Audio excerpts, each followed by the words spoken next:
जबलपुर मध्य प्रदेश के लोक निर्माण मंत्री राकेश सिंह और रेलवे अधिकारियों के बीच एक अहम बैठक हुई।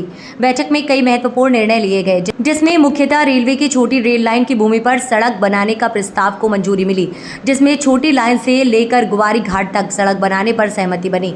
वहीं सगड़ा बाईपास पर फ्लाईओवर बनाए जाने का भी निर्णय लिया गया। इस दौरान लोक निर्माण मंत्री राकेश सिंह ने कहा कि एक सकारात्मक बैठक रेलवे अधिकारियों के साथ हुई, जिसमें कई अहम निर्णय लिए गए।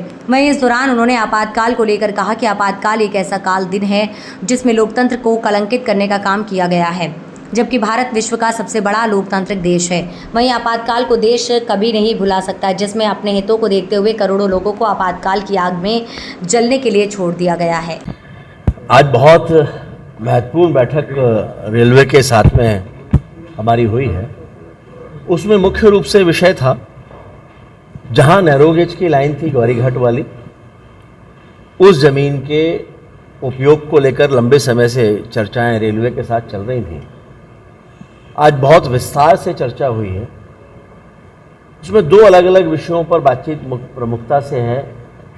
एक है कि जमीन का हस्तांतरण भले ही ना हो, लेकिन वहां पूरे पे रोड बन जाए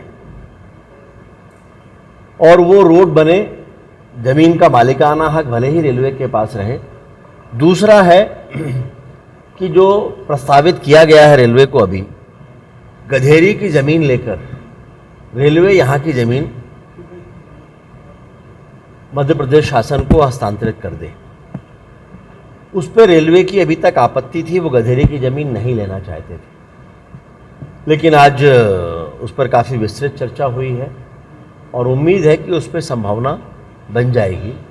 कुल मिलाकर अब इस बात के लिए हम आश्वस्त हैं कि ग्वारी घाट तक, जो गोरखपुर से लेकर ग्वारी घाट तक की जो छोटी लाइन की जो ज़मीन थी, नैरो गेज की जो ज़मीन थी, उसका उपयोग अब मध्य प्रदेश सरकार जबलपुर के हित में, जबलपुर के विकास में कर सकेगी। आज की बैठक के बाद में ये स्पष्ट हो चुका है। और छोटी मोटी उसमें कुछ औपचारिकताएं हैं, उनकी कुछ पानी की पाइपलाइन है, उनकी शिफ्टिंग का विषय एक है, तो उस पर मोटे रूप में कोई आपत्ति नहीं है। पाइपलाइन की शिफ्टिंग को लेकर वो की जा सकती है।